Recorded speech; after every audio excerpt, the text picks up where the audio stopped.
सबको नमस्ते और थैंक यू कि आप सबने आज फिर ज्वाइन किया। आज हमारा 13th सेशन 13वां सेशन है प्रश्न उपनिषद का। और आज हम सेकंड 2 नंबर प्रश्न के ऊपर बात शुरू करेंगे। उसके पहले दो बातें बहुत ज़रूरी, मैं उनको कर लूं फिर बात सेशन शुरू करता हूं। ये पहला तो स्वस्ति वाचन का अगला मंत्र देख लेते हैं जो हमने करना है। ये 27 है, ये हमने शायद पहले डिस्कशन की हुई है इसके ऊपर, बट क्योंकि स्वस्ति वाचन के चल रहे हैं तो इसको कर ही लेते हैं एक बार फिर से। ये जो है ये यजुर्वेद का 2519 है, ऋग्वेद का 189.5, ऋग्वेद का 189.5। और इसके ऋषि भी वही गौतम राहुगण है। गौतम राहुगण इसके देवता विश्वदेवा हैं और इसका छंद त्रिष्टुप है। तो इस मंत्र को देख लेता हूँ और फिर आगे बढ़ता हूँ। ये मंत्र बड़ा फेमस मंत्र है, हम आमतौर पे बोला करते हैं इसको। स्वस्ति न इंद्रो वृद्धश्रवा स्वस्ति न पूषा विश्ववेदा स्वस्ति नस्ताक्षर्यो अरिष्ट नेमि स्वस्ति नो बृहस्पतिर दधातु। अब एक बार तो पहले इसको मैं यजुर्वेद के 2519 में मीनिंग निकाल लेता हूँ, फिर उसके बाद इसको एनालाइज करके बताता हूँ। 25 के 19 में 18, स्वस्ति न इंद्रो ये कहता है कि मनुष्यों को चाहिए कि जैसे अपने सुख को चाहें वैसे औरों के लिए भी चाहें, और कोई भी अपने लिए दुख नहीं चाहता तो औरों के लिए भी दुख ना चाहें। अब ये तो बड़ा समराइज सा एक व्यू हो गया इसकी ट्रांसलेशन के अंदर। इसको समझते हैं, आइए क्या कहता है। ये कहता है स्वस्ति न इंद्रो वृद्धश्रवा। वृद्धश्रवा मतलब विस्तृत यशस्वी ऐश्वर्यवान परमात्मा। ठीक है।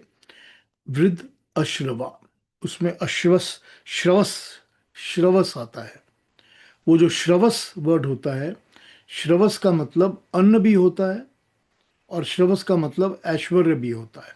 हर वो चीज जो हमको मिलती है परमात्मा से इस दुनिया में, सृष्टि में, उसको श्रवस कहा जाता है। तो विस्तृत यशस्वी, एक्सपेंसिव, यशस्वी, परम ऐश्वर्यवान परमात्मा। नह स्वस्ति, हमें दरिद्रता अभाव के विनाश से बचावे। ठीक है। हमको अभाव से बचाइए। हमारे पास कभी अभाव नहीं होना चाहिए। वी शुड नॉट बी कि हमको तरस रहे हैं किसी चीज के लिए, हमारे को खाने को नहीं मिल रहा या कोई ऐश्वर्य जो हमें चाहिए वो नहीं मिल रहा, ऐसा नहीं होना चाहिए। अरिष्ट नेमी ताक्षर्य, अप्रतिहित गति वाला, सब सुखों का केंद्र, अति वेगवान सुपर्ण व तारने वाला परमात्मा हमें अन्याय निष्कर्मता विकर्मता के विनाश से बचावे। अब यहां पर अरिष्ट नेमी और ताक्षर्य, ताक्षर्य हमको उससे बचाए, निकाल के बाहर लेके चले। और अरिष्ट नेमी जो वो परमात्मा जो कि हमको गति देता है, सुख देता है, ज्ञान देता है, सब कुछ देता है, हमको अन्याय से, अन्याय इनजस्ट अनजस्टिस, और निष्कर्मता कि हम लेजी ना हो, कि हम कर्म नहीं कर रहे, ऐसा नहीं होना चाहिए। और विकर्मता, उल्टे कर्म भी ना करें। इन चीजों से हमको परमात्मा बचाए, क्योंकि इनसे बचेंगे तभी तो हमारी स्वस्थी होगी ना, तभी तो अच्छा होगा ना। ठीक है। और फिर उसके बाद क्या है, बृहस्पतिर स्वस्ति दधातु। तो बृहताम जो सत्य विद्या और पदार्थ विद्या से जाने पजाते हैं, उनका पति आदि मूल परमेश्वर। ठीक। हर वो पदार्थ जो विद्या से जाने जाता है और स्वयं सत्य विद्या, इस चीज का जो आदि मूल है, बेस है, फर्स्ट सोर्स है परमेश्वर परमात्मा, वो हमारे लिए अच्छी व्यवस्था करे, जो हमको पाने योग्य है, हम जिसके काबिल हैं हमको वो प्रोवाइड करे। ठीक। अब इसको समझते हैं मंत्र को। श्रवस अन्न को भी कहते हैं। अन्न है तो जीवन है, और जीवन में पोषक है तो वेदस, सब प्रकार की उपलब्धियां हैं। अगर हमारे पास अन्न है, हम जी रहे हैं, हम खा रहे हैं, जी रहे हैं, जीवन है, लाइफ मिली है, तभी तो हमको दूसरी उपलब्धियां मिलेंगी ना, दूसरी अचीवमेंट्स मिलेंगी ना तभी। तो वहाँ क्या कि जब अनश्रवस है तो वेदस है, अगर वेदस है तो अरिष्ट नेमी है, यानी सर्व सुख स्थिति विघ्न रहित दशा। कि अगर वेदस है कि उपलब्धियां हैं तो हमको फिर वो है कि हमारे पास कोई विघ्न नहीं होने चाहिए, डिस्टर्बेंसेस नहीं होनी चाहिए, प्रॉब्लम्स नहीं आनी चाहिए। ठीक। फिर कहा अरिष्टनेमी है तो ज्ञान का अधिकार है, उसके बाद ही हमारा अगला स्टेप ज्ञान की तरफ जाता है कि हमको ज्ञान मिलना चाहिए। ओम जिसका निज और प्रधान नाम है, वो सर्व रक्षक सर्वव्यापक परमात्मा सृष्टि में भरपूर अन्न बढ़ाकर इंद्र बनकर हमारी स्वस्ति करे, सब सुखों का केंद्र आदि स्रोत ताक्षर्य बनकर हमें स्वस्ति करे, और बृहस्पति बनकर हमारे लिए योग क्षेम को धारण करावे। तो यहाँ पर ये प्रार्थना की गई है। उसके फिर वही परमात्मा के अलग अलग अलग अलग क्या कहा जाए उनको गुणों से, या उनके अलग अलग एडजेक्टिव्स के साथ, विशेषणों के साथ। फिर हमने उसको इंद्र कहा, फिर उसको श्रवस विद विद श्रवस कहा, विश्वे देवा कहा, फिर उसको न अक्षर न अस्तक्षर्यो कहा, फिर उसको बृहस्पति कहा।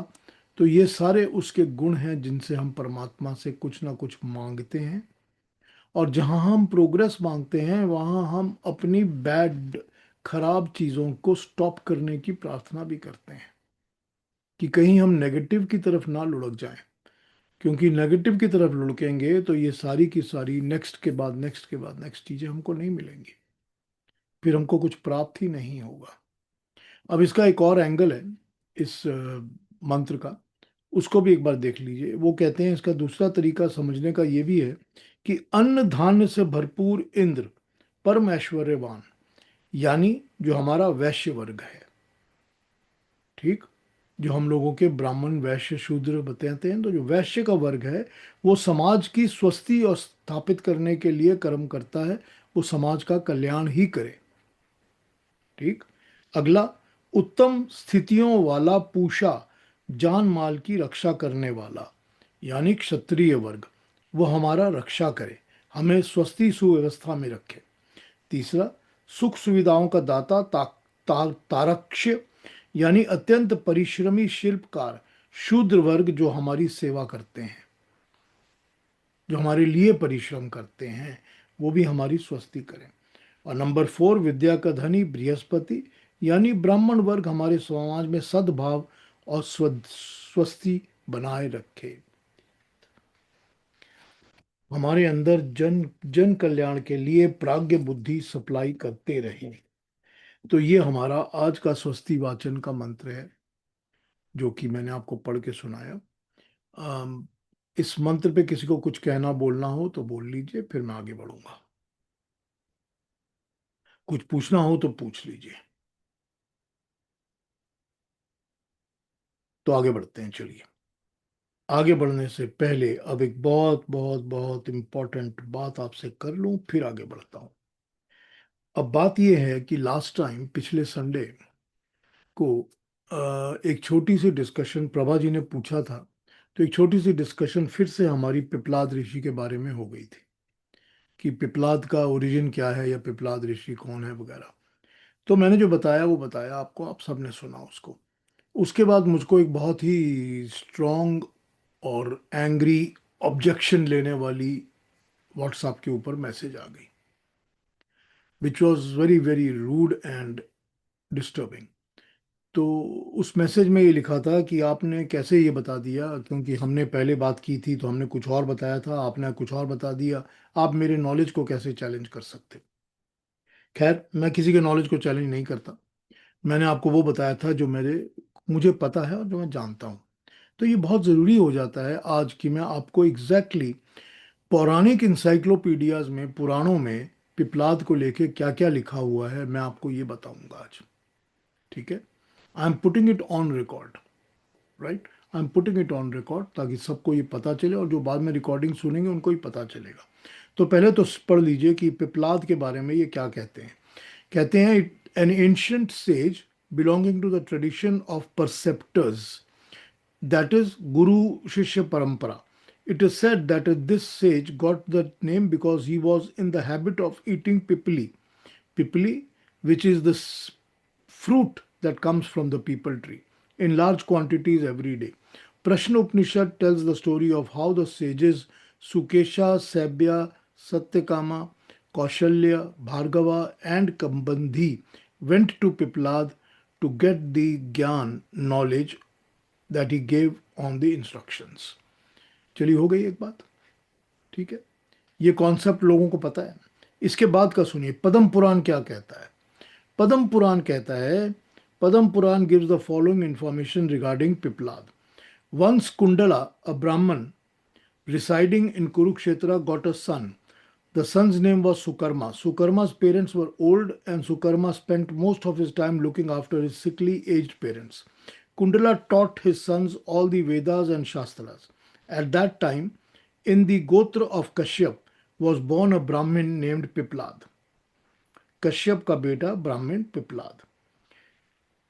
Controlling his senses and abandoning all passions, he did severe penance in the forest called Dasharanya.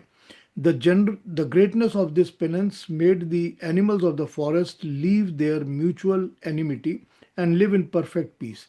Even the devas were astonished at the power of the penance. Piplada did penance sitting in a majestic and motionless as a mountain for 1,000 years. Ants made a sand heap around him like a molehill. The sage inside, without any motion, poisonous black cobras circled around him, and yet the sage made no movement. 3,000 years passed by, and then the devas showered him with lot of blessings and flowers. Brahma appeared and gave him the boon of Sarva Kam Siddhi, getting all that you desire. Har Kamana ki Siddhi. And by the blessing of Brahma, he became a very learned person. आप चाहें तो पद्म पुराण की इस बातों को मान सकते हैं, ठीक है। आगे सुनिए। Piplad became very arrogant, and with the boom of Sarva Karma Siddhi in his possession, one day while he was sitting on a river bank, a swan or Hans appeared before him and in clear tones said, Piplad, why are you so proud of your greatness? I do not believe that you have any power of universal attraction. This art of Arvachana that is modern, you do not know Prachin because you are illiterate. You take pride unnecessarily for having done penance for 3,000 years. Do you know that Sukarma, the son of Kundala, he is the man who has acquired the power of attraction. There is no Mahagyani like him or elsewhere in the world. Sukarma has given no gifts. He has not practiced meditation. He has not performed yagyas or yajnas. He has nor he has ever done any pilgrimage. He has not done any of these virtuous deeds, and yet he is very well versed in all the Shastras and the Vedas. Even though he is a child, you do not possess enough knowledge to equal him. Why? Because he is always engaged in care and welfare of his parents. You take pride in your achievements without reason. Hearing this, Piplad went and met Sukarma. Piplad knew that the bird was none other than Brahma himself. They talked to each other for a long time, and Piplad admitted Sukarma was a greater man from his knowledge, greater than himself. Chapter 60 to 62 of Padma Puran. अब ये तो लिखा हुआ है पद्म पुराण में, ये पुराणों की कहानी है जो मैंने आपको बताई। दो एक बातें और सुन लीजिए। महाभारत में लिखा है, महाभारत 37 श्लोका चैप्टर 6 भीष्म पर्व, उसमें लिखा है कि जो पिपला स्थान है, पिपला स्थान एक जम्बू द्वीप की जगह है। जम्बू द्वीप क्या है? जम्बू द्वीप जो इंडियन मेन एरिया इंडिया का है, ओल्ड, ठीक है ना, पूरा इंडिया का जो लैंड है, इंडियन एंशियंट इंडियन लैंड, उसको जम्बू द्वीप कहा जाता है। जम्बू द्वीप में एक जगह है जिसका नाम है पिपलस्थान। महाभारत का शांति पर्व कहता है कि जो भी वहां पैदा होते हैं पिपलस्थान में, उनका नाम पिपलादह रखा जाता है। ठीक, आपका दिल करे इसको मानिए, आपका दिल करे इसको मत मानिए। एक और बताता हूं आपको, एक रेफरेंस और, ये रेफरेंस आती है फ्रॉम दी संस्कृत डिक्शनरी।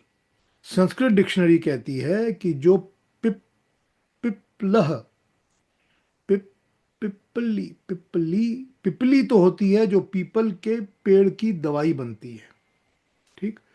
और पिपलह जो है, पिपलह होता है एक तो जो उसके पेपर का बरबंटा होता है। बरबंटा वही सीड या उसकी जो फ्रूट निकलती है वही बरबंटा ही हो जाता है वो। दूसरा उन्होंने बताया है कि जो जल और संभोग, संभोग सेक्सुअल एक्टिविटी, और जल वाटर, इनको भी पिपलह कहा जाता है। तो जो इनके फॉलो करने वाले होते हैं या जो इनकी संतानें होती हैं या इनसे जो ज्ञान प्राप्त करते हैं उनको भी पिपलादह कहा जाता है। अब आपकी मर्जी है कि आप पिपलाद का जो मतलब लेना चाहते हैं और समझना चाहते हैं उसको समझ लीजिए। This is how it is described. अब मैंने आपको पहले भी एक बार बताया था कि पुराणों की स्टोरीज में से अगर आपने उसकी मैसेज को डिराइव करना है और समझना है तो बहुत अच्छी बात है, वगरना तो they are stories. They are stories, you can't argue कि यही सच है, because they are just stories to tell you what it is. अब वो 3,000 तक एंट होल्स में बैठ के तपस्या करता रहा लेकिन उसको ज्ञान नहीं मिला। आप मानना चाहते हो मान लीजिए इस बात को। I am not going to challenge your knowledge about it, but this is what the various sources मैंने आपको बता दिए जो पिपलाद के बारे में बताते हैं। खैर, जैसे कहा जाता है कि नाम में क्या रखता है ज्ञान पूछ लीजिए, तो हमको ज्ञान से लेना देना है। नाम आप जैसा मर्जी समझना चाहें समझ लीजिए। तो मैंने सोचा था कि आज मैं क्लैरिफाई कर लूंगा, तो इसके बारे में बात करूंगा। हाँ जी। इवन तो मुझे ये पूरा भरोसा था कि जिन्होंने ऑब्जेक्शन रेज की थी वो अटेंड नहीं करेंगे, ये मुझे पता था। पीयूष जी, ये तो आपने अच्छा बता दिया पुराणों का, पर मुझे पता है आपने पहले बताया होगा। पर अब आप दोबारा बता देंगे कि उपनिषद के हिसाब से पिपलाद का क्या मीनिंग है। आपने बताया उपनिषद होगा जो है, पहले, पर याद नहीं आ रहा है मुझे। आइए देखते हैं, फिर वही बिगिनिंग में चले जाता हूँ जो स्टार्टिंग थी इसकी, तो पता चलेगा कि इसमें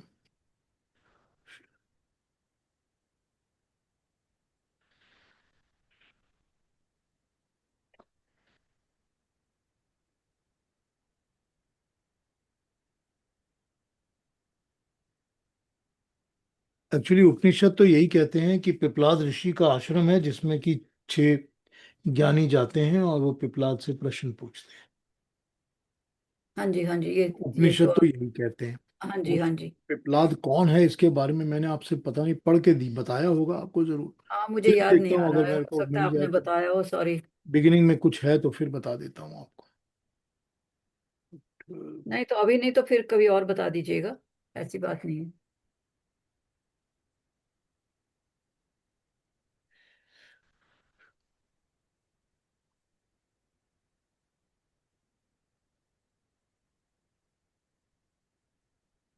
नहीं, फिर दिखेगा तो बता दूंगा। हाँ जी, जरूर। आगे बढ़ जाते हैं। आगे। अभी जो मैंने आपको विप्लाद के बारे में अलग अलग इंफॉर्मेशंस दी हैं, अगर इसके बारे में किसी को कुछ कहना पूछना हो तो पूछ लीजिए अभी।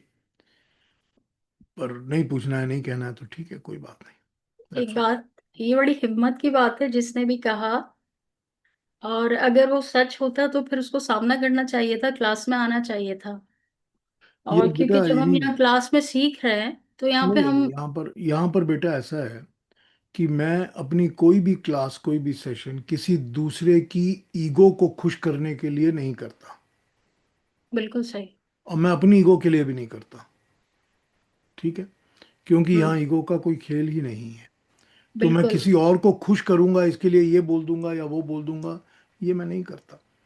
और नहीं, मुझे आज अगर भी अगर हमें। लगता है, आज भी अगर लगता है कि जो इन्फॉर्मेशन आप लोगों से मैंने आज भी अभी भी शेयर की है पिपलाद के बारे में, उसमें से भी 75 से 80% इन्फॉर्मेशन का कोई मतलब ही नहीं है।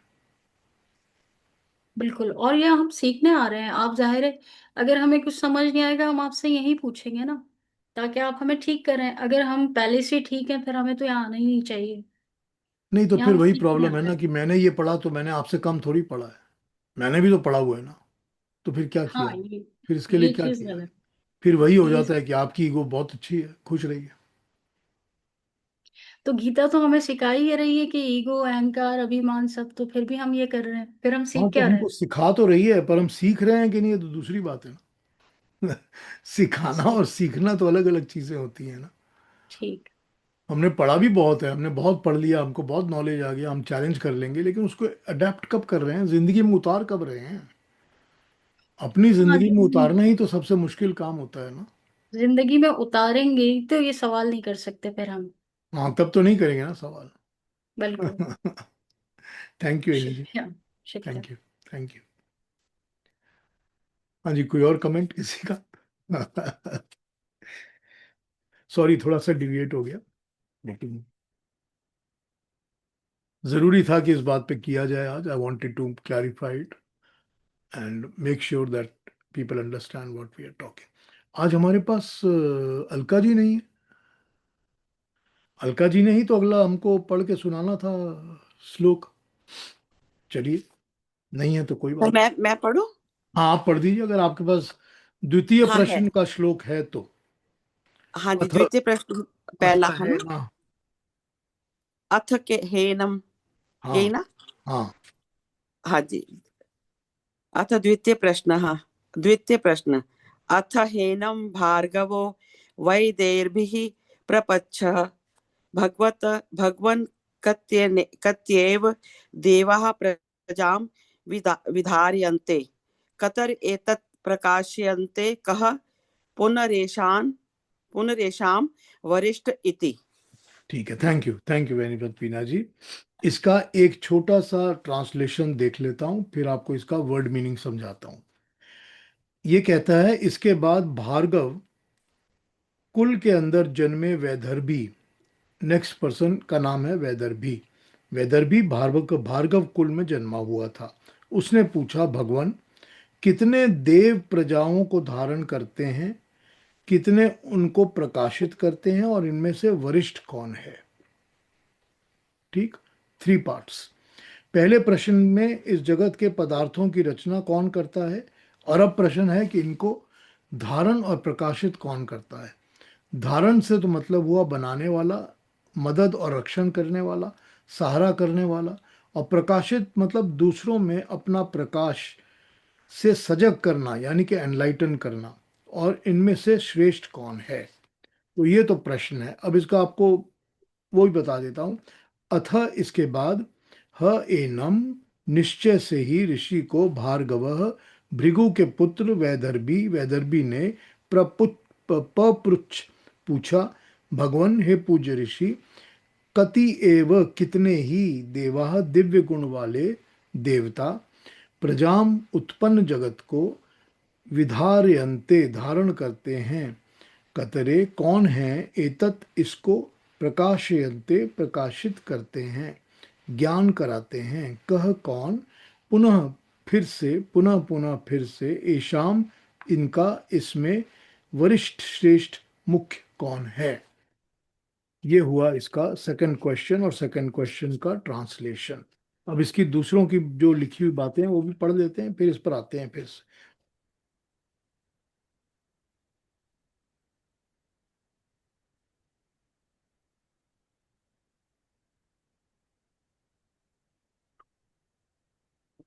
आइए, सेकंड प्रश्न।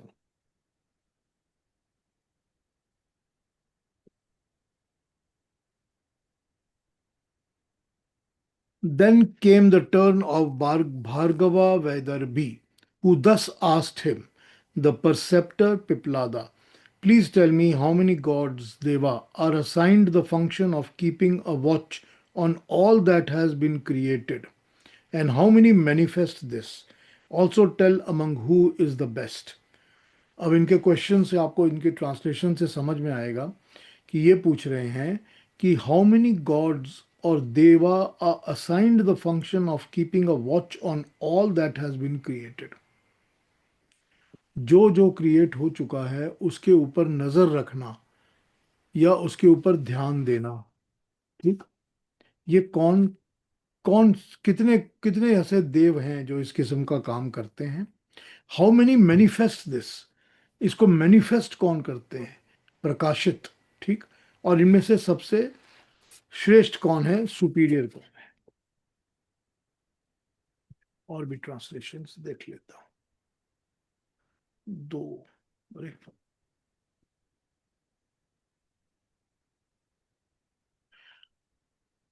कत्य के पुत्र कदम्बी के बाद भृगु गोत्र में उत्पन्न वैदर्भी पिपलाद ऋषि से पूछने लगे, भगवान, प्रजा किसमें उत्पन्न होती है। इस प्रश्न का तो उत्तर आपने दे दिया। अब कृपा करके ये बताइए कि उत्पन्न होने के बाद प्रजा का कौन देव धारण करते हैं। प्रजा को कौन देव धारण करते हैं, कौन इस प्रजा को प्रकाशित करता है, और इन देवों में कौन सबसे मुख्य है। सृष्टि का धारण किस शक्ति से है, किस शक्ति के कारण ये सृष्टि टिकी हुई है, और सृष्टि का प्रकाशन किस शक्ति से है, किस शक्ति के कारण ये सृष्टि अपने वर्तमान विकसित रूप में पहुंची है। अगर इस प्रकार की अनेक शक्तियां हैं तो उनमें से मुख्य शक्ति कौन सी है। ठीक। और भी एक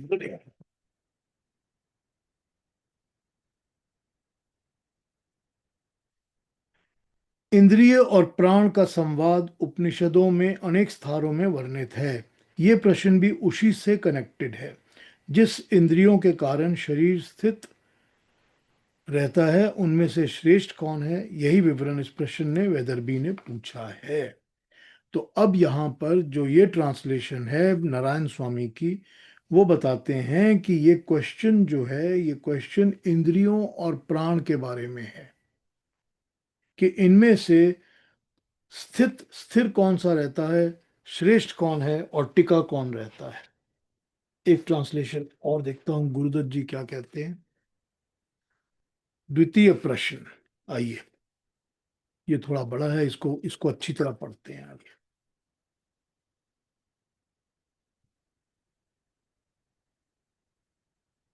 द्वितीय प्रश्न, इसके बाद भार्गव कुल में उत्पन्न वैदर्भी ने पूछा, भगवान कृपया बताइए कि कितने देव प्रजाओं को धारण करते हैं, कितने इनको प्रकाशित करते हैं, और इनमें सबसे वरिष्ठ कौन है। ये सुनकर ऋषि ने उत्तर दिया, आकाश। अरे ये नंबर 2 भी आ गया यहाँ पर, उत्तर तो अभी हमको चाहिए नहीं। ठीक है, चलिए फिर बाद में पढ़ते हैं, नंबर 2 का उत्तर जो है वो बाद में करते हैं। तो यहाँ पर ये क्वेश्चन रेज किया गया है कि ये सृष्टि जो बनाई है, आपने बता तो दिया कि प्राण और रई के साथ ये पूरी क्रिएशन बनी है। तो इस पूरी क्रिएशन को धारण कौन करता है, धारण मतलब सस्टेन कौन करता है, पालता कौन है, चलाता कौन है, ठीक है ना। और फिर इसको प्रकाशित कौन करता है, एनलाइटन कौन करता है, या जैसे कि उन्होंने इंग्लिश में कहा मैनिफेस्ट कौन करता है। और तीसरा इसका जो आ गया क्वेश्चन कि इनमें से सबसे श्रेष्ठ कौन है, मेन कौन है, सबसे श्रेष्ठ कौन है। ठीक। तो ये हो गया हमारे आज का नंबर 2 क्वेश्चन, जो कि वेदर भी पूछ रहे हैं पिपलाद ऋषि से अपने क्रिएशन के बारे में। अब नंबर 2 श्लोक से पिपलाद ऋषि का जवाब स्टार्ट होगा, आंसर स्टार्ट होगा। तो उनका उत्तर, उनका जवाब क्या है ये भी देख लेते हैं। तो वीणा जी हमको नंबर 2 भी पढ़ दीजिए। तस्मै स होवाच।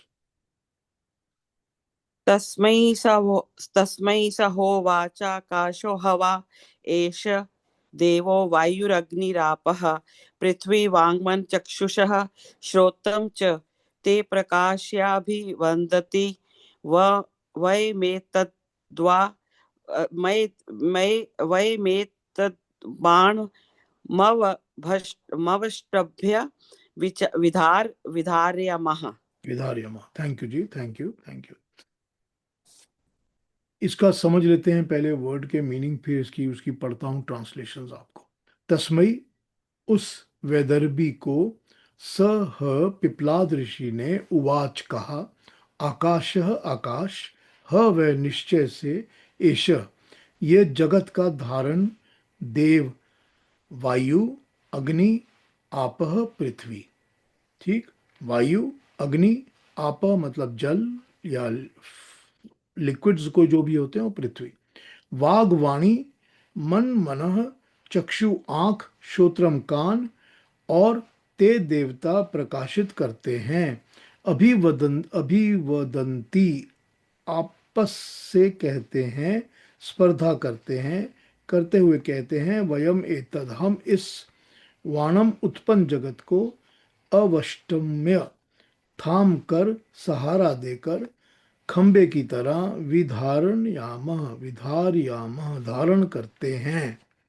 अब इन्होंने यहाँ पर अलग अलग पॉइंट्स निकाल दिए हैं सब बातों के। तो इसमें इन्होंने पंच महाभूत भी और इंद्रियां भी ये ले ली, ठीक है ना। अब उसको समझते हैं। संसार को कौन धारण कर रहा है? इस विचार क्यों नहीं, ये बिखर क्यों नहीं जाता, ये टूट क्यों नहीं जाता? संसार पकड़ा हुआ क्यों रहता है, धरित क्यों रहता है, ये बिखर क्यों नहीं जाता, टूट क्यों नहीं जाता? तो पिपलाद कहते हैं, जो देवता इस सृष्टि को थामे हुए हैं, उनका उनमें पहला आकाश है। आकाश यानी स्पेस या व्योम, क्योंकि सारा ब्रह्मांड उसी के अंदर टिका हुआ है। फिर वायु, अग्नि, जल, पृथ्वी। ठीक, वायु, अग्नि, जल और पृथ्वी इस ब्रह्मांड को थामे हुए हैं, और पिंड को वाणी, मन, चक्षु, कान थाम कर धारण कर रहे हैं। तो पंच महाभूत और सूक्ष्म इंद्रियां, ठीक है ना। मगर ज्येष्ठ कहने पर इनमें आपस में विवाद छिड़ जाता है। सब कहते हैं कि मैं श्रेष्ठ हूं, मैं ज्यादा इंपॉर्टेंट हूं। यहां शब्द आया है बाणम, अवष्टय। अर्थ समझते हैं, वा प्लस अन्न। संस्कृत में अर्थ, अन्न का अर्थ प्राण, अन्न का अर्थ प्राण होता है, और वा का शायद। तो वान का अर्थ बैठा जिसके प्राणों का, जीवन का निश्चित ना हो, जिनके प्राणों का डिसीजिव, निश्चय, निश्चित ना हो, डाउटफुल हो, उसका सहारा, आधार, थामने वाला, अवष्टम्य। इसके जड़ चेतन सृष्टि को, जिसका अंत ही यह निश्चय नहीं है कि गिर के बिखर जाने से को कौन रोकता है, किसने थामा हुआ है? तो ब्रह्मांड को पांच महाभूत और पिंड और इंद्रियां ने थामा हुआ है। ये उनका पहला जवाब आया नंबर 2 का। इसको मैं समझाता हूं अभी। पहले एक बार इसको बाकी ट्रांसलेशंस को भी पढ़ लेता हूं, फिर इस पे आ जाते हैं, क्योंकि अभी तो ऋषि इसको समझाएंगे अच्छी तरह। Number 2, the sage replied, to begin with, the first god, Dev, is Akash, ether, void or space. The next is wind or Vayu, followed by fire, Agni or Tejas, then water, Apaha or Jala, and then the earth, Prithvi.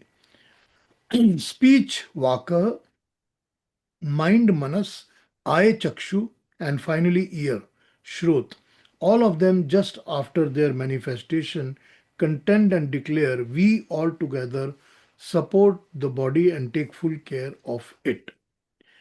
Bana or Vana, Sarira or body, generally means an arrow, or particularly in the Brahmana writings, a harp which has many strings. Both of them can be Van. I do not know how an arrow could be used in an appropriate simple simile here, but a harp, avashtabhya, might be. If we take avashtabhya in the sense of holding the frame of the instrument and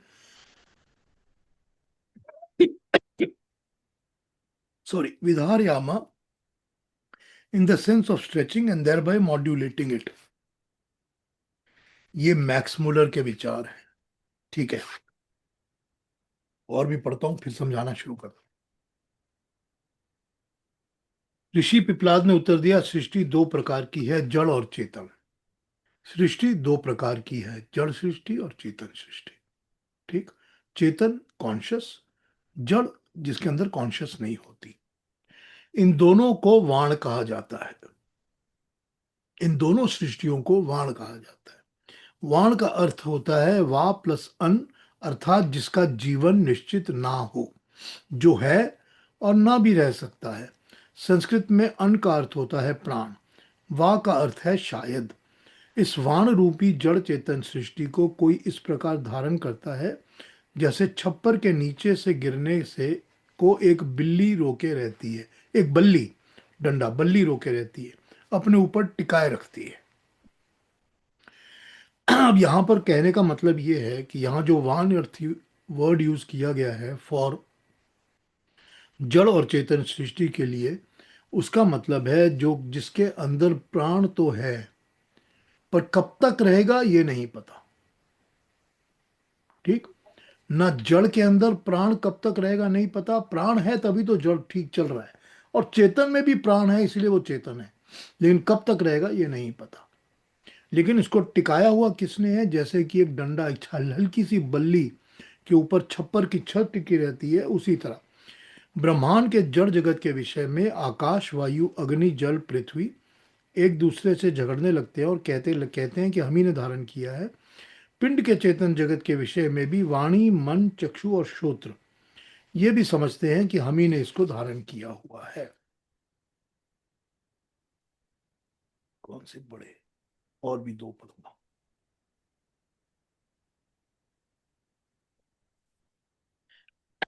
2 number, द्वितीय प्रश्न।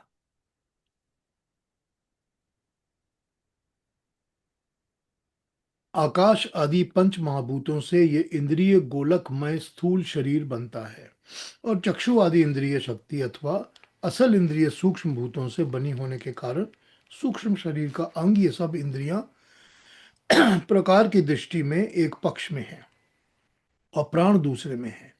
इंद्रियां समझती हैं कि जीवन का कारण वे हैं, परंतु प्राण इसका प्रतिवादी है। ये कहता है कि प्राण अपान आदि पंच भेदों से वही समस्त शरीर के अंदर व्याप्त होकर शरीर की स्थिति को कारण बनता है। आइए गुरुदत्त जी को भी पढ़ते हैं। नंबर 2। ये प्रश्न सुनकर ऋषि पिपलाद ने उत्तर दिया कि आकाश दिव्य गुण वाला है, इसके साथ ही वायु, अग्नि, आपह और पृथ्वी, फिर वाणी, मन, चक्षु भी दिव्य गुण युक्त हैं। ये सभी देह को धारण करते हैं।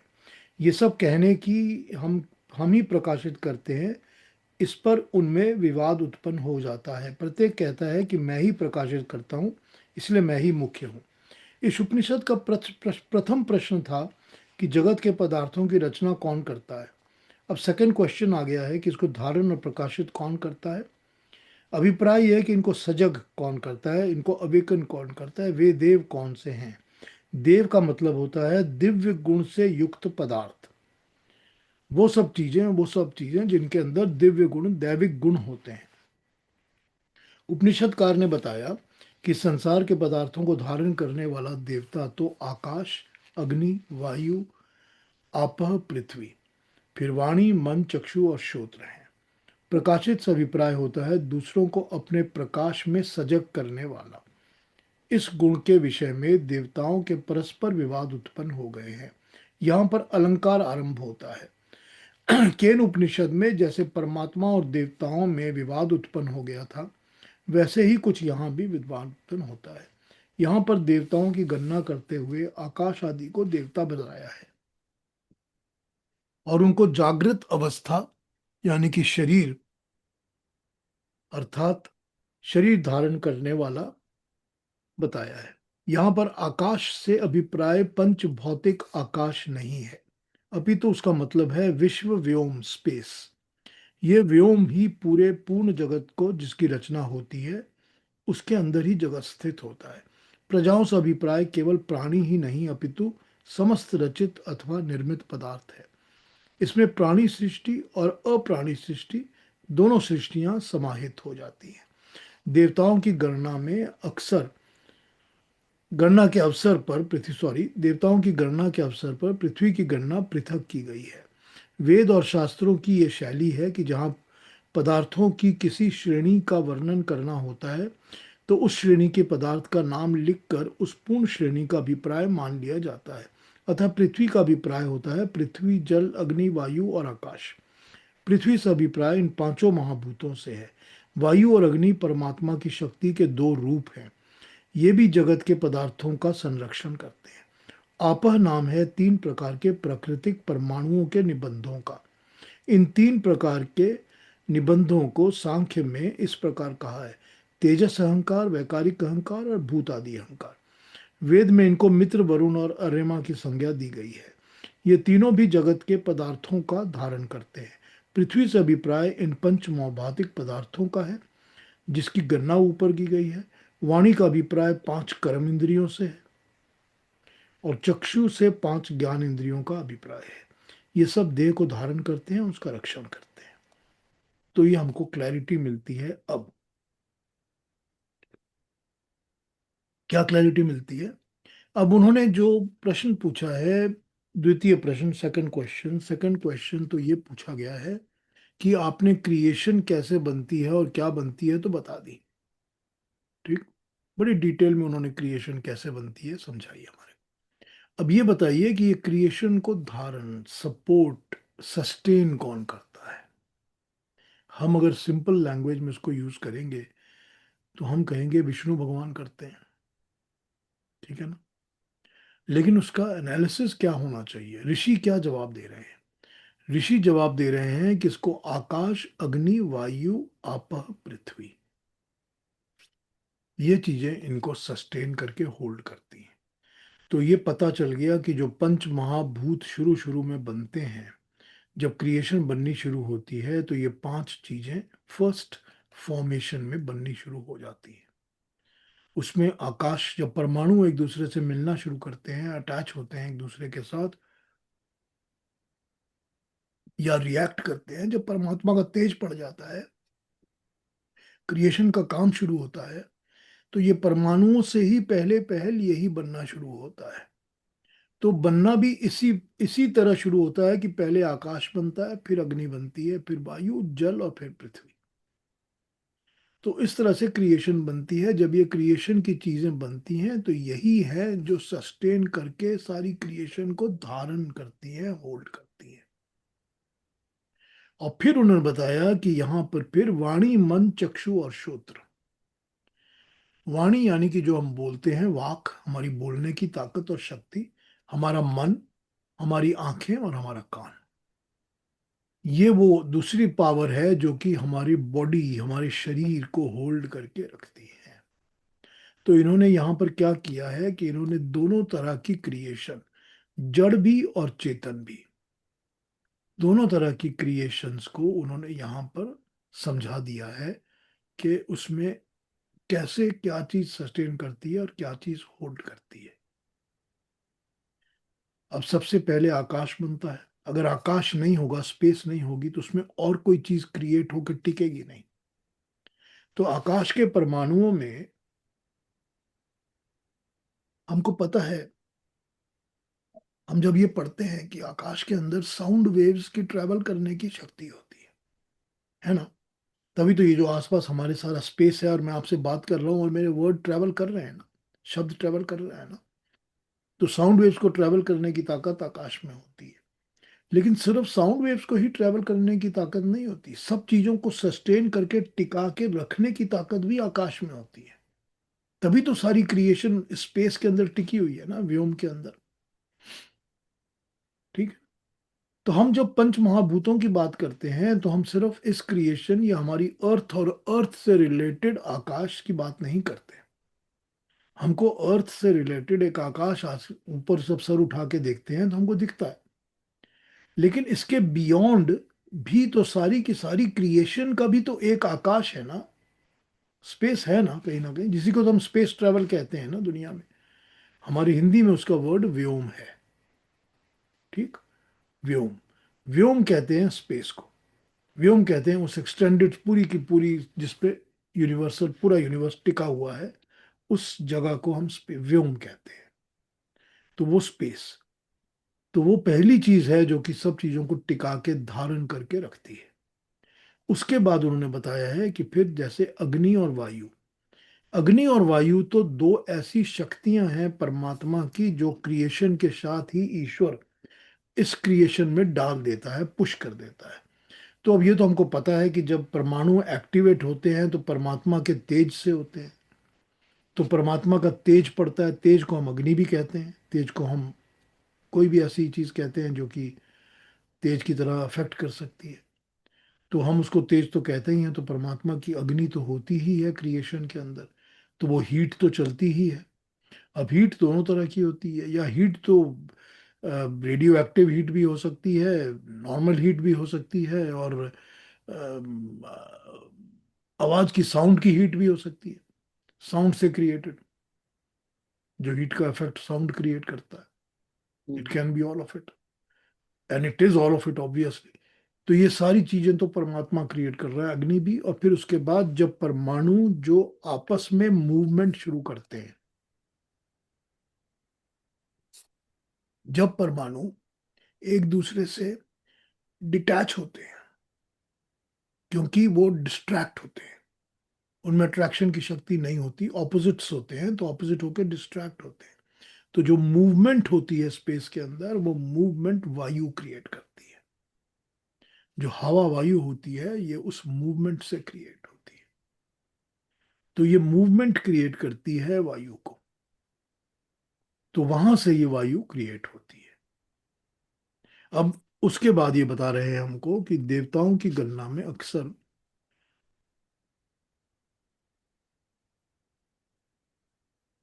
तो पृथ्वी जब कहा गया यहां पर, तो पृथ्वी के अंदर जो पृथ्वी के 5 महाभूत हैं, इनको गिनाया गया। यानी हमारी अर्थ के जो 5 महाभूत हैं, वाटर, फायर, विंड और स्पेस और अर्थ, इसको गिनाया गया। लेकिन जब पहले बता दिया उन्होंने कि इसको धारण करने वाले आकाश, वायु और अग्नि है, उसका मतलब है पूरी क्रिएशन के अंदर आउटसाइड दिस अर्थ भी तो है ना। तो वो पूरा जो स्पेस है, जो व्योम है, उसके अंदर भी तो उसी तरह से अग्नि और वायु काम कर रहे हैं ना। वो अग्नि वायु काम कर रहे हैं, तभी तो सूरज के अंदर रोशनी है, हीट है, सब कुछ है ना। तो ये बता रहे हैं कि ये चीजें होल्ड करती हैं। तो ये सस्टेनेंस और होल्ड करना जो है, और आपह जो है, जो आपह वर्ड है ना, जिसको हम बाद में जल भी कहते हैं, आपह वर्ड के लिए हमारे सांख्य दर्शन ने तीनों को कहा है। तीनों कौन से? मित्र, वरुण और रेमा, यानी इलेक्ट्रॉन, प्रोटॉन, न्यूट्रॉन। ये तीनों का कलेक्टिव फॉर्मेट आपह के अंदर आ जाता है। तो जब ये एक्टिवेट हो जाते हैं, तो ये सब आपह बन जाते हैं। तो आपह हमारे यहाँ भी काम कर रहे हैं, अर्थ में भी, और वहां भी काम कर रहे हैं, स्पेस में भी। तो यहां पर ये हो गया कि जो क्रिएटेड अर्थ है, स्पेस है, उस क्रिएटेड अर्थ या स्पेस के अंदर तो ये सारी के सारी चीजों को तो धारण करने वाले पंच महाभूत हैं। पंच महाभूत इन ओरिजिनल, और the way we can see and estimate in our world. तो उसी से हम उसको सारी के सारी यूनिवर्स में भी सोच सकते हैं, क्योंकि ये ऐसी शक्तियां हैं पंच महाभूत की, जो हमको फील होती हैं, हमको नजर आती हैं, दिखती हैं। करेक्ट। हम आकाश को देख सकते हैं, हम अग्नि के अलग अलग फॉर्मेट्स को देख सकते हैं, हम वायु को देख सकते हैं, आपा या जल हमको दिखता है, पृथ्वी हमको दिखती है। तो हम इसको जब देख के समझ सकते हैं, तब जब ये हम इनको समझने लग जाते हैं, तो इसका मतलब है ये क्रिएशन के बनने का वो वाला पार्ट है जो हमको दिखता है। क्योंकि इसके पहले का पार्ट हमको कुछ दिखता नहीं है। करेक्ट। जो हमको नहीं दिखता है, वो पार्ट इनको क्रिएट करता है। जब ये दिखने लगता है, तो हम कहते हैं कि ये अहंकार है, मतलब ये साइन है, इसकी आइडेंटिटी है। तो जब इसकी आइडेंटिटी है, तो फिर हम कहते हैं ये तेजस अहंकार यानी प्रोटॉन, वैकारिक अहंकार यानी इलेक्ट्रॉन, और भूत आदि अहंकार यानी न्यूट्रॉन। लेकिन उनको जो अहंकार तब कहते हैं जब उनको हम देख या समझ सकते हैं, उसके पहले उनको अहंकार नहीं कहा जाता। तो जब इसको हम देख समझ सकते हैं, तो इस क्रिएशन को बनाने, समझाने, टिकाने वाला सबसे पहला वो है। और जो ह्यूमन क्रिएशन है, जो प्राणी की क्रिएशन है, या जो जीवों की क्रिएशन है, या लिविंग बींग्स की क्रिएशन है, उस लिविंग बींग की क्रिएशन में ये 5 महाभूत के अलावा, ये 5 महाभूत तो है ही है हमारे शरीर के अंदर, तो ये सब कुछ है, अग्नि, वायु, जल, आकाश, पृथ्वी, सब कुछ है। उसके बाद ये 5 एलिमेंट्स के बाद वाणी यानी वाक, ठीक। फिर मन, हमारा अंदर जो एक मन है, हर लिविंग बीइंग के अंदर एक मन होता है। तो फिर वाणी, वाक, और फिर श्रोत्र, और उसके बाद उन्होंने बताया है आपको चक्षु, यानी देखने की शक्ति, सुनने की शक्ति। बोलने की शक्ति, या बात करने की, या चिल्लाने की, या कहने की, या साउंड करने की, आवाज की शक्ति, ये चीजें मन के साथ मिलती हैं तो ये हमारे शरीर को धारण करके रखती है, हमारी बॉडी को। तो ये पांच महाभूत जो पहले बताए, और ये अलग से आपको फिर और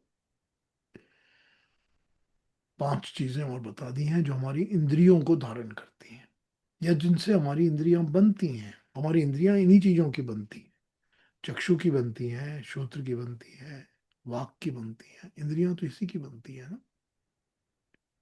तो जो इन चीजों से इंद्रियां बनती हैं, उन चीजों से फिर ये हमारे अंदर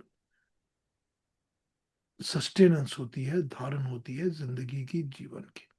तो जो क्रिएटेड चीजें हैं परमात्मा द्वारा क्रिएटेड, उनको धारण, उनको सस्टेन, उनको टिका के कौन रखता है? अपने किसके सहारे पर बैठी हैं, टिकी हुई हैं? तो इसी के सहारे पर ये सस्टेनेंस, ये टिकी हुई है सारी की सारी क्रिएशन। इसमें पंच महाभूत भी हैं और इंद्रियां भी हैं। तो ये इंद्रियां और पांच महाभूत मिलकर ही पूरी की पूरी क्रिएशन को टिका के रखते हैं। अब इसके लिए ये समझ लेना चाहिए कि जब ये बात हो गई है तो इसका मतलब तो हो गया जड़ क्रिएशन और चेतन क्रिएशन दोनों की बात हो गई। कि वो क्रिएशन जो अवेयर है और वो क्रिएशन जो अवेयर नहीं है, जो कॉन्शियस है, जो नॉन कॉन्शियस है, दोनों टाइप्स की क्रिएशन। यानी कि जो मट्टी है, पत्थर है, जो भी है वो भी क्रिएशन है, और हमारा शरीर भी क्रिएशन है। हमारे शरीर के अंदर चेतन है तो हम चेतन क्रिएशन है, उनमें चेतन नहीं है तो वो जड़ क्रिएशन है। तो ये दोनों को टिका के धारण करने वाली शक्तियों के बारे में यहाँ पर ऋषि ने ये जवाब दिया है। अब आगे ऑब्वियसली इसको और डिटेल में समझाएंगे, क्योंकि वो तो अपनी बातों को समझाते हैं फिर और एक्सपैंड करते हैं, तो आगे भी करेंगे एक्सपैंड। पर फिलहाल जो क्वेश्चन पूछा गया उसका अभी तक हमको ये जवाब मिला है। हाँ जी, अब आपने कुछ पूछना हो, कहना हो तो पूछ लीजिए मुझसे। हाँ नहीं जी। ये जो आपने अभी बताया, इसके लिए ये लफ्ज क्यों इस्तेमाल हुआ है, अहंकार? नहीं, अहंकार का मतलब होता है आइडेंटिटी। ठीक है। ठीक है, मेरा अस्तित्व, मेरा, क्या कहते हैं हम उसको, मेरा होना। मेरा होना कैसे पता चलेगा किसी को कि मैं कौन हूं? मैं जो हूं ये मेरा अहंकार है। इसको ठीक। अहंकार कहते हैं, आइडेंटिटी को।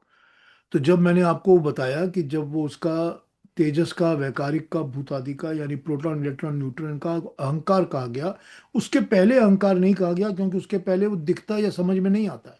हाँ, वो जब दिखने लगा तो वो लफ्ज जब वो इस्तेमाल समझ हुआ। में आने लगा कि ये है, तब हम उसको उसका अहंकार कहते हैं, आइडेंटिटी ठीक। कहते हैं। ठीक है। ठीक है, थैंक यू। हाँ जी, और कोई कुछ पूछेंगे? हाँ जी, महेश जी क्या कहेंगे? नमस्ते पीयूष जी। नमस्ते महेश जी। तो दो बात, एक तो thank you for sharing everything with us. और आप तो हमेशा से हमको बता ही रहे हैं कि this are the different views, जिसको जैसी श्रद्धा, जिसको जैसा ग्रहण करना हो ऐसा करो। तो please continue sharing everything, we really appreciate it, and we will take whatever we our shraddha allows us. So आपको कुछ बुरा नहीं लगना चाहिए, नहीं, मुझे बुरा नहीं लगता है। But we want to make sure कि हमारा ये ज्ञान का सेशन उसी में फोकस हुआ है। So thank you very much again. Thank you, no worries. And जो पहले और दूसरे श्लोक में दो वर्ड्स आए थे, वेरी ब्यूटीफुल वर्ड, संस्कृत, विधारयन्ते और विधारयाम। सो लुक्स लाइक ये ध्रुव धारण करने की धातु से आए हैं। तो अगेन थोड़ा साइड का क्वेश्चन हो जाता है, लेकिन is that something you can elaborate on कि हम्म, ब्यूटी ऑफ द लैंग्वेज?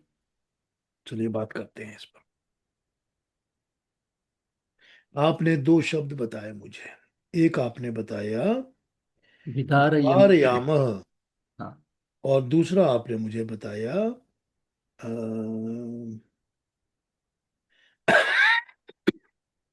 दूसरा आपने कौन सा बताया? विधारयन्ते ये पहले में आया था, और विधारयाम दूसरे श्लोक में। अच्छा, पहले श्लोक में आया विधारयन्ते।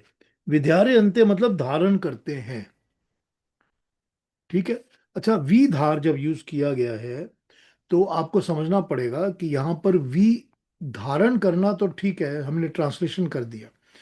विधार करने का मतलब होता है विशेष रूप में धारण करना, धारण करना विद अ स्पेशलिटी। ज्ञान को जब हम विशेष ज्ञान कहते हैं तो हम विज्ञान कहते हैं, ठीक। तो जब आपने धारण किया तो कह दिया कि धारण कौन करता है, लेकिन विधारण विशेष रूप से कौन धारण करता है, in a special way, in a defined way, particular way, ठीक है। तो वो हो गया विधारयन्ते। और फिर जो आया विधारयाम, वो भी वही है कि विशेष रूप से यही धारण करते हैं, ठीक। धारण करने वाले विशेष यही हैं।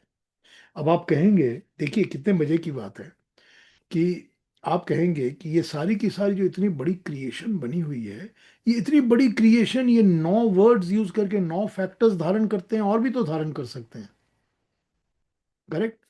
फिर आप कहेंगे उसमें ये भी तो है, वो भी तो है, उसका क्या, इसका क्या। आपने सूर्य कहा ही नहीं, आपने चंद्रमा कहा ही नहीं यहाँ पर। लेकिन यहाँ मतलब मजे की बात तो यही है कि फिर वो विधारयन्ते मतलब विशेष रूप से धारण यही करते हैं, ठीक है। विशेष रूप से धारण करने का काम ये शक्तियां ही करती हैं। आपने पूछा है कि कौन सी शक्तियां करती हैं, कौन से देव, दिव्य गुण, दिव्य पदार्थ, तो उसका जवाब यही है। ये ऋषि ऋषि इस तरह अपनी बात को समझा रहे हैं, ठीक है Mahesh ji. Thank you. Thank you. हाँ जी, और कोई कुछ पूछेंगे, कुछ कहना है किसी ने? आई हाँ जस्ट वांट टू, सूर्य जी कहिए। जो भी मैंने अभी तक का ज्ञान पाया इस हिसाब से मैं कह रहा हूँ, आई माइट बी रॉन्ग और समथिंग, कि we have divided our history with 3, right? Vedic, Purana and the Itihasa, but the essence of all the 3 histories is the same. So आपने जो बताया वो 3,000 साल तक एंड में रहे। So I can think like, okay, I have worked so much hard to get this knowledge. That is the main essence. Even the thought भी मेरे सामने आ गया, वो भी I was not able to get away from my path. That's the whole thing, right? Because the Vedic was so much hard to understand by everybody. So Vyasa has to convert that all knowledge into the Puranic so that common people can understand this thing. And after that, if it comes the Itihas, the Mahabharata and Ramayana, so in all 3 of them, the essence is the same, right? One example is now we converting. I always think about the Bhagavad, about the Ras Lila. That in the Bhagavad, the Ras Lila is like ultimate supreme thing, but the whole essence is that the Krishna, the consciousness itself in the middle, and everybody, all the gopis are going around. That means all the Indriyas are always around them, no matter what, and all Indriyas feel like Krishna is with me. Individual all individuals, Indriyas, like eyes feel I am with Krishna. Whatever all the Indriyas, so that's the whole essence of the whole Ras Leela. I may be wrong, but this is what I always think like that. That's what I want to say. So नहीं, very well said Sudhir ji, अच्छा है। देखिए, ये तो हमारे ऊपर depend करता है कि हम अपने नॉलेज को किस तरह एक्सेप्ट करना चाहते हैं। अब ये तो ऑब्वियस है इन टुडेज लाइफ, और ये बात मैं आई वुड लाइक टू से दिस ऑल्सो। मैं जो भी आपसे बात कर रहा हूँ, या जो भी मैं आपको इम्पार्ट कर रहा हूँ, या अपनी शेयर करता हूँ नॉलेज, या जो भी शेयर करता हूँ, 10 साल 15 साल बाद इसकी भी इम्प्रूवमेंट हो जाएगी, yep, because we will grow further. हम और ग्रो करेंगे, मुझे कुछ और भी अच्छा समझ में आने लग जाएगा, फिर मैं समझूंगा कि मैंने ही पहले गलती की थी, because we have to keep growing. ये तो नेचुरल है ना। तो जब नेचुरल है ये बात को, तो अपने आप को भी तो ओपन रखना पड़ता है कि I have to adapt what is going to come next into my box of knowledge. I can't be stuck, I can't be stuck to one concept और वन प्रिंसिपल। तभी तो हम मूव करेंगे ना, नॉलेज के साथ साथ। नॉलेज तो फ्लो करता है ना, तो हमको तो फ्लो के साथ ही फ्लो करना है ना, हम तो अटक के नहीं रह सकते। तो अब यहाँ पर सारी बातें यही हैं, हमारे पास जो अवेलेबल मटेरियल है, उस अवेलेबल मटेरियल को आप डाइसेक्ट करके कैसे समझना चाहते हैं, ये आपकी बुद्धि के ऊपर है, आपकी अपनी अक्ल के ऊपर है, how you want to accept it. और उसका मजा ही यही है कि अगर मैं आपको वेरियस सब में प्रश्नोपनिषद के भी 6 अलग अलग ऑथर्स आपको पढ़ के सुना देता हूँ, Yep. तो उसका मजा ही यही है कि एवरीबडी पुट्स और translates in a different way, क्योंकि सबकी अपनी समझ है। और हमको वो डिफरेंट वे में समझने के लिए it becomes very good for us कि हम लोग इस चीज को we can also sort of expand our thinking कि उसको अलग अलग तरीके से कैसे अप्रोच किया जाए, तभी तो हम समझ पाते हैं ना कि क्या है। तो that's what And I this, try to do all the time. and the second thing, that's my experience. So I'm talking about that my grandfather gave me Bhagavad Gita in my hand to in 11th grade when I was, and he told me to read one chapter every day. So I was reading, but I was not able to understand that much. But due to this internet evolution, I was able to gather so much knowledge now that thanks to so this is what we always go for the what we say that up आगे ही बढ़ते हैं. We always find something when you go and deeper into that, no matter what. सारी जो creation है, लेकिन सारी जो वैज्ञानिक वो जो भी अपनी खोज है, 10-20 साल पहले तो हमारा सेलफोन की बात ही नहीं थी. हम जूम 20 साल पहले तो जूम क्लास की भी बात नहीं हो सकती थी from different areas of the world. वही है ना, the we just keep evolving no matter what. No, That's we have to, we are human beings, we have to evolve. We cannot become static like a stone. हमको evolve करना ही है, नहीं तो हम आगे कैसे बढ़ेंगे। and this is the only power has given to the men, means human. No other. देखिए, मैंने जब सुधीर जी, मैंने जब फर्स्ट टाइम गीता पढ़ी थी, प्रॉपर पूरी Gita, I was 24-25, that's my age, ठीक है। दैट आई मैंने किताब उठाई और पूरी की पूरी पढ़ी, और पूरी की पूरी पढ़ने के बाद when I was talking to this about to my father, तो मैंने अपने फादर से कहा कि मैंने पूरी की पूरी गीता पढ़ ली है। तो उन्होंने क्या क्या कितना क्या समझ में आया, और मुझे जो समझ में आया था मैंने उनसे बात कर ली, बताया उनको, उन्होंने बोला ठीक है, अच्छा है बेटा, कोई बात नहीं, हो गई बात, चलिए ठीक है। अब उसके बाद मैंने कोई 5-6 साल 7 साल के बाद गीता फिर उठाई, फिर पढ़ी। तो जब दूसरी बार पढ़ी तो गीता थोड़ी अलग तरीके से और डिटेल में समझ आने लगी। जब समझ आने लगी तो फिर मैंने गीता की दूसरी ट्रांसलेशन उठानी शुरू की, चलिए किसी और की ट्रांसलेशन पढ़ते हैं, फिर तीसरी कोई ट्रांसलेशन पढ़नी शुरू की। तो ये करते करते by the time I was in Canada and I was talking about it, मेरा इसके पहले, इस सेशन के पहले भी एक गीता का सेशन हो चुका है जब मैंने लोगों के साथ गीता की बात की है। अब उस सेशन के बाद भी जो मैं इस सेशन के साथ आपसे 300 क्लासेस की है, I have gained much more, क्योंकि इंसान तो ग्रो करता है ना, बढ़ता है ना, उसका नॉलेज बढ़ता है। जितनी बार आप पढ़ेंगे आपको नया नॉलेज मिलेगा ही मिलेगा। ये तो ऐसी ही चीजें हैं जहां पर आपको, इसी को तो कहते हैं ना प्योर लिटरेचर या प्योर नॉलेज की किताबें। ऐसा होना जरूरी है, हर चीज में ऐसा होना जरूरी है। और मेरी एक दूसरी आदत ये थी कि मैं जब पढ़ता था, I started this long ago, कि I started making notes. When I started reading I started making notes, क्योंकि आप नोट्स बनाते हो तो आपके दिमाग में चीज बैठ जाती है, नहीं तो आप भूल जाते हैं, और नोट्स को कॉल बैक करके रेफर करना बहुत आसान हो जाता है। खैर, पर्सनल बातें हो रही हैं, let's It's talk about okay. दी। फिर सेकंड जो आंसर है इनका, हमारे पपलाद ऋषि का द्वितीय प्रश्न के ऊपर, कि क्रिएशन को धारण कौन करता है और प्रकाशित कौन करता है। तो इस पर कोई और कुछ पूछना हो, कोई और प्रश्न हो तो पूछ लीजिए, कोई क्लैरिफिकेशन चाहिए हो या री एक्सप्लेनेशन चाहिए हो तो पूछ लीजिए।